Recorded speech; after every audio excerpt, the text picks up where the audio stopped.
Brother क्या नाम है आपका?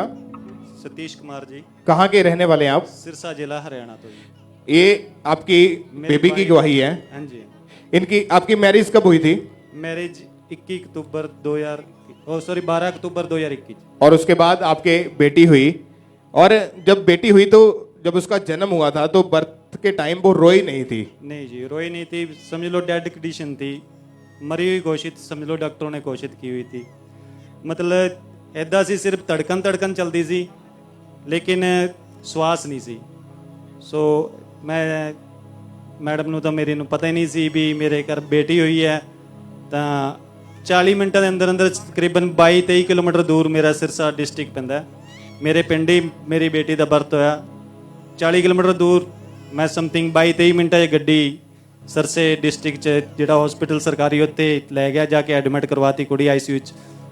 ਸੋ ਡਾਕਟਰਾਂ ਨੇ ਜਦੋਂ ਇਹਨੂੰ ਦੇਖਿਆ, ਮੇਰੇ ਕੋਲ ਸਾਈਨ ਕਰਵਾ ਲਏ ਵੀ ਜਿਹੜੀ ਬੇਟੀ ਦੀ ਕੰਡੀਸ਼ਨ ਹੈ ਤੁਹਾਡੀ ਦੀ ਬਹੁਤ ਜ਼ਿਆਦਾ ਸੀਰੀਅਸ ਹੈ, ਕੁਝ ਵੀ ਹੋ ਸਕਦਾ ਹੈ ਵੀ ਇਹ ਚੰਦ ਘੰਟੇ ਜਾਂ ਕੁਝ, ਕਿਉਂਕਿ ਇਹਨੂੰ ਦੌਰੇ ਪੈਣੇ ਸਟਾਰਟ ਹੋ ਗਏ, ਇਹਦੇ ਹੱਥ ਇਕੱਠੇ ਹੋ ਗਏ, ਮਤਲਬ ਬਿਲਕੁਲ ਹੀ ਅਨਜੇਬਲ ਜੀ ਕੰਡੀਸ਼ਨ ਹੋ ਗਈ ਵੀ ਮੈਂ ਸੋਚ ਵੀ ਨਹੀਂ ਸਕਦਾ, ਬਿਆਨ ਨਹੀਂ ਕਰ ਸਕਦਾ ਉਸ ਟਾਈਮ ਨੂੰ। ਸੋ ਰਾਤ ਨੂੰ ਅਸੀਂ ਵਾਪਸ ਆ ਗਏ। 2 ਦਿਨਾਂ ਬਾਅਦ ਸਾਨੂੰ ਸਰਕਾਰੀ ਹਸਪੀਟਲ ਤੋਂ ਫਿਰ ਫੋਨ ਆਇਆ ਵੀ ਜੀ ਤੁਹਾਡੀ ਬੇਟੀ ਦੀ ਕੰਡੀਸ਼ਨ ਹੋਰ ਜ਼ਿਆਦਾ ਸੀਰੀਅਸ ਹੋ ਗਈ ਤੇ ਅਸੀਂ ਤੁਹਾਡੀ ਬੇਟੀ ਨੂੰ ਪੀਜੀਆਈ ਰੈਫਰ ਕਰਾਂਗੇ ਰੋਹਤਕ, ਜਾਂ ਇੱਕ ਨਾਲ ਹੀ ਫਤਿਆਬਾਦ ਦੇ ਕੋਲ ਇੱਕ ਹਸਪੀਟਲ ਹੈ ਉੱਥੇ। ਮੈਂ ਬੜਾ ਸੋਚਿਆ ਵੀ ਮੈਂ ਘਬਰਾ ਗਿਆ ਵੀ ਮੈਂ ਇਕੱਲਾ ਜਾਣਾ ਘਰ ਦੇ ਵਿੱਚ, ਮੇਰਾ ਕੋਈ ਸਹਾਰਾ ਦੇਣ ਵਾਲਾ ਵੀ ਨਹੀਂ। ਤਾਂ ਮੈਂ ਆਪਣੀ ਬੇਟੀ ਨੂੰ ਹੋਰ ਡਾਕਟਰਾਂ ਨਾਲ ਸਲਾਹ ਮਸ਼ਵਰਾ ਕਰਕੇ ਸਰਸੇ ਦੇ ਵਿੱਚ ਹੀ ਇੱਕ ਡਾਕਟਰ ਗੌਰਵ ਗੋਇਲ ਹੈ, ਉਹਨਾਂ ਕੋਲ ਮੈਂ ਐਡਮਿਟ ਕਰਵਾਇਆ। ਲੇਕਿਨ ਉਹਨਾਂ ਨੇ ਵੀ ਕਿਹਾ ਵੀ 72 ਘੰਟੇ ਦਾ ਘੱਟੋ ਘੱਟ ਮੈਨੂੰ ਤੇ ਉਹਨੂੰ ਦੇਣੇ ਪੈਣਗੇ। 72 ਘੰਟੇ ਬਾਅਦ ਮੈਂ ਇਹਦਾ ਸਿਚੁਏਸ਼ਨ ਦੱਸਾਂਗਾ ਵੀ ਇਹ ਕਿਸ ਕੰਡੀਸ਼ਨ 'ਚ ਹੈ। ਲੇਕਿਨ ਇਸ ਟਾਈਮ ਜੋ ਕੰਡੀਸ਼ਨ ਹੈ, ਹੋ ਸਕਦਾ ਤੇਰੀ ਬੇਟੀ वेंटिलेटर पे भी चली जाए, हो सकता है डेड भी हो जाए। और इसको ऑक्सीजन उस समय कैसे डॉक्टर दे रहे थे? ऑक्सीजन पैप ਨੱਕ ਦੇ ਵਿੱਚ ਨਲਕੀ ਲੱਗੀ ਹੋਈ ਸੀ, ਉਹਦੀਆਂ 2.5 ਕਿਲੋਗ੍ਰਾਮ ਯਾਨੀ ਕਿ ਪਰ ਡੇ 2.5 ਕਿਲੋਗ੍ਰਾਮ ਇੱਕ ਸੁਮੋ ਪਹਿਲਵਾਨ ਵੀ ਹੁੰਦਾ ਹੈ, ਉਹਨੂੰ ਆਕਸੀਜਨ ਚੜਾਈ ਜਾਂਦੀ ਹੈ। ਇਹ ਤਾਂ ਫਿਰ ਵੀ ਇੱਕ 4-5 ਦਿਨਾਂ ਦੀ ਬੱਚੀ ਸੀ। ਸੋ और डॉक्टर ने ये भी बता दिया था कि इसके जो दोनों लंग्स हैं, फेफड़े, वो प्रॉपर काम नहीं कर रहे जी, क्योंकि लंग्स काम करनगे ता ही दिमाग ਨੂੰ या ऑक्सीजन मिलेगी। और इसको मशीन्स में रखा गया था। हाँ जी, मशीन में रखा गया। आपके मन में क्या आता था जब डॉक्टर ऐसा बोलते थे कि पता नहीं इसने बचना है या नहीं बचना? जब ऐसी बातें डॉक्टर बोलते थे, आपके दिमाग में क्या आता था? हमारे दिमाग में तो देखो एक पैसे की लगोलग थी, क्योंकि 8-10 हज़ार रुपये पर डे का खर्चा था। इतने रिच फैमिली से भी नहीं है भी डेली पे करते रहें। लेकिन एक तरफ ये था कि जैसे भी है मेरी बेटी है, बच जाए। पहले हॉस्पिटल ने तो जवाब दे दिया, दूसरे हॉस्पिटल भेज दिया था। हाँ जी, वहां पर भी आईसीयू में इसको रखा गया था। ऑक्सीजन लेवल बहुत ज्यादा कम हो चुका था और डॉक्टर ने केवल 72 घंटे का टाइम दिया था। 72 घंटे का टाइम उन्होंने मांगा था भी, उसके बाद कंडीशन क्या होती है वो आपको डिसीजन बताएंगे। लेकिन कंडीशन कोई रिकवरी नहीं थी। 72 घंटे के बाद फिर 2 दिन दिए, फिर उन्होंने 72 घंटे मांगे। इस तरह करते करते 16वां दिन था जिस दिन मुझे खामड़ा चर्च से जूम का कॉल आया। जो क्योंकि खामड़ा चर्च में पहले मेरा एक दोस्त जिसने मेरी बेटी के लिए यहाँ आके प्रेयर करवाई और इसके लिए एनेंटिक ऑयल लेके गया। मुझे विश्वास तो मैं परमेश्वर में पहले 17 सालों से था, लेकिन फिर भी विश्वास डगमगाया होता है। जब तक रिकवरी नहीं हुई तब तक विश्वास ही नहीं बनता था। जिस दिन जूम प्रेयर थी उस दिन मैं बिजी भी था, लेकिन मैं अपनी बेटी के लिए टाइम निकाला। मैंने जूम प्रेयर, उस दिन मेरी सिस्टर इन लॉ की रिंग सेरेमनी थी। मैं वहाँ गया टाइम पास करने के लिए, क्योंकि मेरी वाइफ जा ही नहीं सकती थी क्योंकि इसके हालात ही ऐसे थे। वहाँ मैं 2 घंटे बड़ी मुश्किल से बिताए। मैंने वहाँ से जब निकला मुझे पता चला भी मेरी आज बेटी की प्रेयर होगी जूम पे, और फादर साहब उसकी प्रेयर नाम लेके अगर बोल देंगे तो मुझे पूरा विश्वास है कि वो एकदम ठीक होके कर आएगी। तो मैं अभी सिरसा पहुँचा नहीं था, मैं गाड़ी ड्राइव कर रहा था। सिकंदरपुर गांव पड़ता है, वहाँ पे पास्टर जी ने बेटी मन्नत का नाम लेके प्रेयर की और मैं इतना रोया उस वक्त। मुझे पता नहीं था भी क्या हो रहा है क्या नहीं हो रहा, बिल्कुल भी नहीं पता चलिया। मैं ਘਰੇ ਕਾਲ ਕੀਤੀ ਆਪਦੀ ਸਿਸਟਰ ਨੂੰ, ਮੇਰੀ ਵਾਈਫ ਨੂੰ, ਇਹ ਵੀ ਰੋ ਰਹੇ ਸੀ ਕਿਉਂਕਿ ਇਹ ਵੀ ਲਾਈਵ ਦੇਖ ਰਹੇ ਸੀ ਜ਼ੂਮ ਤੇ, ਮਤਲਬ ਲਾਈਵ ਦੇਖ ਰਹੇ ਸੀ, ਮੈਂ ਜ਼ੂਮ ਤੇ ਸੀ ਗੱਲਾਂ।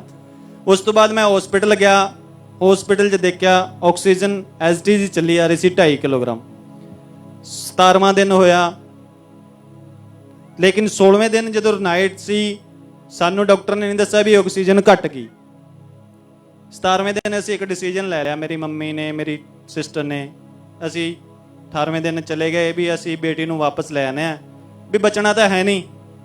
ਲੇਕਿਨ ਜਦੋਂ ਡਾਕਟਰ ਦੇ ਕੋਲ ਗਏ, ਉਹਦੇ ਕੈਬਿਨ 'ਚ ਗਏ, ਉਹ ਕੈਬਿਨ 'ਚ ਉੱਠ ਕੇ ਇੱਕ ਨਾਲ ਮੈਡੀਕਲ ਹਾਲ ਸੀ, ਉਹਦੇ 'ਚ ਬਹਿ ਗਿਆ, ਮੇਰਾ ਹੱਥ ਫੜ ਕੇ ਕਹਿੰਦਾ ਤੂੰ ਪਾਗਲ ਹੋ ਗਿਆ, ਕਹਿੰਦਾ ਤੈਨੂੰ ਕਿਹਨੇ ਕਹਿਤਾ ਵੀ ਤੇਰੀ ਬੇਟੀ ਬਚਣੀ ਨਹੀਂ। ਕਹਿੰਦਾ ਮੇਰਾ ਹੱਥ ਫੜ ਕੇ ਆਈਸੀਯੂ ਦੇ ਵਿੱਚ ਜਾ ਕੇ ਲੈ ਗਿਆ, ਕਹਿੰਦਾ ਤੇਰੀ ਬੇਟੀ ਦੀ ਆਕਸੀਜਨ ਸਿਰਫ 900 ग्राम ਰਹਿ गई। हालेलुया, तारीफ करें पहले जोर से, हालेलुया बोले ऊंची आवाज में उस जीवित परमेश्वर के लिए जो मुर्दों में जान डालता है, उसके लिए तालियों के साथ तारीफ करें। आप बताइए क्या, क्यों रो रहे हैं आप, क्या हुआ आपको? ਉਸ ਤੋਂ ਬਾਅਦ ਮੈਂ ਜਦੋਂ ਅੰਦਰ ਆਈਸੀਯੂ 'ਚ ਗਿਆ, ਐਗਜ਼ੈਕਟ ਆਪਣੇ ਹੱਥਾਂ ਨਾਲ ਦੇਖਿਆ ਬੇਟੀ ਦੀ। ਫਿਰ ਰਾਤ ਦਾ ਮੇਰਾ ਟਾਈਮ ਹੁੰਦਾ ਸੀ, ਮੈਂ ਆਪਦੀ ਬੇਟੀ ਕੋਲ ਹੀ ਸਟੇ ਕਰਦਾ ਸੀ, ਦਿਨੇ ਮੈਂ ਆਪਦੇ ਘਰੇ ਰਹਿੰਦਾ ਸੀ, ਭਾਵੇਂ ਉੱਤੇ ਕੋਈ ਕੰਮ ਨਹੀਂ ਹੁੰਦਾ ਸੀ ਕਿਉਂਕਿ ਆਈਸੀਯੂ ਦੇ ਵਿੱਚ ਅੰਦਰ ਕਿਸੇ ਨੂੰ ਜਾਣ ਦਾ ਦਿੰਦੇ ਨਹੀਂ ਸੀ। ਰਾਤ ਨੂੰ ਡਾਕਟਰ ਕੋਲ ਫਿਰ ਮੈਂ 9:30 ਵਜੇ ਜਦੋਂ ਵਿਜ਼ਿਟ ਕਰਨ ਆਇਆ, ਮੈਂ ਡਾਕਟਰ ਨੂੰ ਕਿਹਾ ਮੈਂ ਯਾਰ ਇੱਕ ਵਾਰੀ ਹੋਰ ਦੇਖਣਾ। ਜਦੋਂ ਮੈਂ ਦੁਬਾਰੇ ਦੇਖਣ ਗਿਆ ਤੇ ਉਹਨਾਂ ਨੇ ਆਕਸੀਜਨ ਹੈਲਮਟ ਲਾਇਆ ਹੋਇਆ ਸੀ ਜੋ ਕਿ ਸਿਰਫ 300 ग्राम ਆਕਸੀਜਨ ਤੇ ਆ ਗਿਆ। 300 ग्राम ਆਕਸੀਜਨ ਤੇ ਆ ਗਿਆ। ਮੈਂ ਡਾਕਟਰ ਸਾਹਿਬ ਕਿਉਂ ਨਾ ਇੱਕ ਵਾਰੀ ਟੈਸਟ ਕੀਤਾ ਜਾਵੇ, ਇਹਨੂੰ ਆਪਾਂ ਚੱਕ ਕੇ ਸਾਈਡ ਤੇ ਰੱਖ ਲੈਨੇ, ਕੀ ਪਤਾ ਇਹਦੀ ਆਪਦੀ ਆਕਸੀਜਨ ਹੀ ਸਟਾਰਟ ਹੋ ਗਈ ਹੋਵੇ। ਡਾਕਟਰ ਕਹਿੰਦਾ ਯਾਰ ਤੈਨੂੰ ਵਿਸ਼ਵਾਸ ਚਾਹੀਦਾ, ਇਹ ਆਲਾ ਚੱਕ ਕੇ ਤੂੰ ਆਪਦੇ ਹੱਥ ਨਾਲ ਰੱਖ ਦੇ, ਅੱਧਾ ਘੰਟਾ ਇਹਦੇ ਕੋਲ ਖੜ ਜਾ, ਜੇਕਰ ਆਕਸੀਜਨ ਪ੍ਰੋਪਰ ਇਹਦੀ ਹੈ 96 94 ਸਰਕੂਲੇਸ਼ਨ ਚਲਦੀ ਰਹੇ ਤਾਂ ਠੀਕ ਹੈ, ਜੇ ਘਟੇ ਤਾਂ ਚੁੱਪ ਕਰਕੇ ਫਿਰ ਤੂੰ ਦੁਬਾਰੇ ਰੱਖ ਦੀ। ਮੈਂ ਅੱਧਾ ਘੰਟਾ ਬਤਾਇਆ, 45 ਮਿੰਟ ਬਤਾਏ, ਨੋਰਮਲ ਸਥਿਤੀ 'ਚ ਸੀ।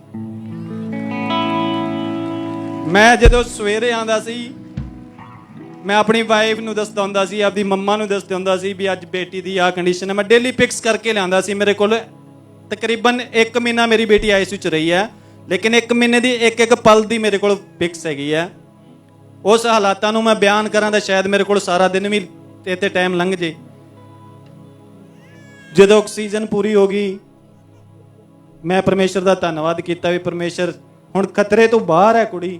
ਲੇਕਿਨ ਪ੍ਰੋਬਲਮ ਇੱਕ ਹੋਰ ਸਾਹਮਣੇ ਸੀ ਵੀ ਬੱਚੇ ਨੂੰ ਫੀਡ ਕਰਵਾਉਣਾ। ਉਹਦੇ ਵਾਸਤੇ ਫਿਰ ਟ੍ਰਾਇਲ ਹੋ ਗਿਆ। ਮੈਂ ਕਿਹਾ ਡਾਕਟਰ ਸਾਹਿਬ ਨੂੰ ਇੰਨੇ ਕਹਿਤਾ, ਮੈਂ ਕਿਹਾ ਟੈਨਸ਼ਨ ਨਾ ਲਓ ਜੀ, ਹੁਣ ਜੇ ਮੇਰੀ ਬੇਟੀ ਖਤਰੇ ਤੋਂ ਬਾਹਰ ਹੈ ਨਾ, ਦੁੱਧ ਵੀ ਪੀਵੇਗੀ, ਸਭ ਕੁਝ ਕਰੇਗੀ। 26 ਦਿਨਾਂ ਬਾਅਦ, ਜਿੰਨਾਂ ਥੋੜੀ ਮਦਰ ਨੂੰ ਨਹੀਂ ਬੁਲਾਇਆ, ਵਿਸ਼ਵਾਸ ਉਹਨਾਂ ਨੂੰ ਥੋੜੀ ਡਗਮਡਾਉਂਦਾ ਸੀ। 26 ਦਿਨਾਂ ਬਾਅਦ ਮੇਰੀ ਘਰ ਦੀ ਨੂੰ ਡਾਕਟਰ ਨੇ ਕਿਹਾ ਵੀ ਹੁਣ ਤੂੰ ਲੈ ਆ, ਆਪਾਂ ਉਹਨੂੰ ਫੀਡ ਕਰਾਵਾਂਗੇ। 26 ਦਿਨਾਂ ਬਾਅਦ ਜਦੋਂ ਪਹਿਲੀ ਵਾਰ ਇਹਨੇ ਆਪਣੀ ਬੇਟੀ ਨੂੰ ਉਹਦੀ ਗੋਦ 'ਚ ਲਿਆ, ਉਹ ਪਲ ਸਾਡੇ ਲਈ ਇੰਨਾ ਖੁਸ਼ੀ ਦਾ ਸੀ, ਰੋਣਾ ਵੀ ਆਉਂਦਾ ਸੀ, ਤੇ ਲੇਕਿਨ ਉਹ ਪਲ ਜਿਹੜਾ ਪਰਮੇਸ਼ਰ ਨੇ ਸਾਨੂੰ ਦਿੱਤਾ ਸੀ, ਉਹ ਸ਼ਬਦਾਂ 'ਚ ਬਿਆਨ ਨਹੀਂ ਕੀਤਾ ਜਾ ਸਕਦਾ। 1 ਮਹੀਨਾ 1 ਦਿਨ ਬਾਅਦ ਅਸੀਂ ਆਪਣੀ ਬੇਟੀ ਨੂੰ ਆਪਦੇ ਘਰ ਲੈਂਦਾ। ਅਸੀਂ ਬਹੁਤ ਖੁਸ਼ ਹਾਂ। ਮੈਂ ਅੱਗੇ ਦਾ ਸਮਾਂ ਆਪਦੀ ਬੇਟੀ ਵਾਸਤੇ ਜਗ੍ਹਾ ਤੇ ਮੈਂ ਆ ਗਿਆ। ਅਗਰ ਕੋਈ ਇਹਦੇ 'ਚ ਕੋਈ ਕਮੀ ਪੇਸ਼ੀ, ਕੁਝ ਐਗਜ਼ਿਟ ਹੈ ਵੀ ਜਾਂ ਨਹੀਂ ਹੈ, ਸਾਨੂੰ ਨਹੀਂ ਪਤਾ, ਉਹ ਪਰਮੇਸ਼ਰ ਨੂੰ ਪਤਾ। ਡਾਕਟਰਾਂ ਦਾ ਡਾਕਟਰ ਹੈ, ਕੀਮਾਂ ਦਾ ਕੀਮ ਹੈ। ਅਗਰ ਇਹਦੇ 'ਚ ਕੋਈ ਕਮੀ ਪੇਸ਼ੀ ਵੀ ਹੈ, ਅੱਜ ਇਸ ਜਗ੍ਹਾ ਤੇ ਹੀਲ ਹੋ ਕੇ ਜਾਏਗੀ। ਸਾਡੀ ਪੂਰੀ ਫੈਮਿਲੀ ਇੱਥੇ ਆਈ ਹੋਈ ਹੈ, ਔਰ ਮੈਨੂੰ ਵਿਸ਼ਵਾਸ ਹੈ ਜਿਹੜੀ ਬੇਟੀ ਜਨਮ ਤੋਂ ਰੋਈ ਨਹੀਂ ਸੀ, ਅੱਜ ਉਹ ਕਲਕਾਰੀਆਂ ਮਾਰਦੀ ਹੈ, ਪੂਰੀ ਰੋਂਦੀ ਹੈ। ਸਾਨੂੰ ਇੰਨਾ ਹੀ ਵਿਸ਼ਵਾਸ ਹੈ ਵੀ ਬਾਈਬਲ ਵਿੱਚ ਜੋ ਲਿਖਿਆ ਤੁਸੀਂ ਵਿਸ਼ਵਾਸ ਕਰੋ ਨਿਸ਼ਚੈ ਨਾਲ ਉਹ ਤੁਹਾਡਾ ਪੂਰਾ ਹੋਏਗਾ। ਔਰ ਮੈਂ ਪਾਪਾ ਜੀ ਦਾ ਵੀ ਧੰਨਵਾਦ ਕਰਦਾ, ਮੇਰੀ ਬੇਟੀ ਵਾਸਤੇ ਉਹਨਾਂ ਨੇ ਪ੍ਰੇ ਲਾਈਵ ਜ਼ੂਮ ਤੇ ਪ੍ਰੇ ਨਾਮ ਲੈ ਕੇ ਜਦੋਂ ਬੋਲੀ, ਮੈਨੂੰ ਉਦੋਂ ਹੀ ਵਿਸ਼ਵਾਸ ਸੀ ਵੀ ਮੇਰੀ ਬੇਟੀ ਨੂੰ ਹੁਣ ਕੋਈ ਨਹੀਂ ਮਾਰ ਸਕਦਾ। तारीफ करें सब जोर से परमेश्वर के नाम को महिमा दे। बड़ी जबरदस्त हीलिंग के लिए जो काम परमेश्वर ने इनके जीवन में किया, उसके लिए आपकी ये तारीफ छोटी है, आपका हालेलुया छोटा है। उस जीवित परमेश्वर के नाम को महिमा दे। बड़ी गवाही के लिए परमेश्वर का थैंक्स करें। परमेश्वर के जीवित नाम को महिमा दे, बड़ी बड़ी बड़ी बड़ी हीलिंग के लिए। उस दिन जो परमेश्वर के दास ने इनकी बेटी का नाम लेके जूम ऐप के जरिए प्रेयर की थी, उस प्रेयर को अपने टीवी स्क्रीन के ऊपर देखते हैं हम।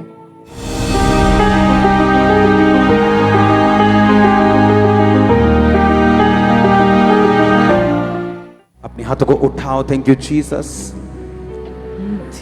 सारे रोगों से मन्नत ICU lungs fits be healed. मन्नत खुदाबंद तुझे टच करे, तुझे हील करे, सारे फिट्स खत्म हो, सारी प्रॉब्लम्स खत्म हो, ब्रेन नॉर्मल हो इन जीसस नेम। आमीन। ऊंचा ये बरकत आपकी है। Thank you Lord. और ये इनकी बेटी उस ले हैंड प्रेयर के बाद पूरी तरह से हील हो चुकी है, पूरी तरह से ठीक है, आपके बीच में खड़े। सिस्टर आप बताएं अभी कितने महीने से आपकी बेटी बिल्कुल ठीक है? 5 महीने की हो गई, 4.5 महीने से ठीक है।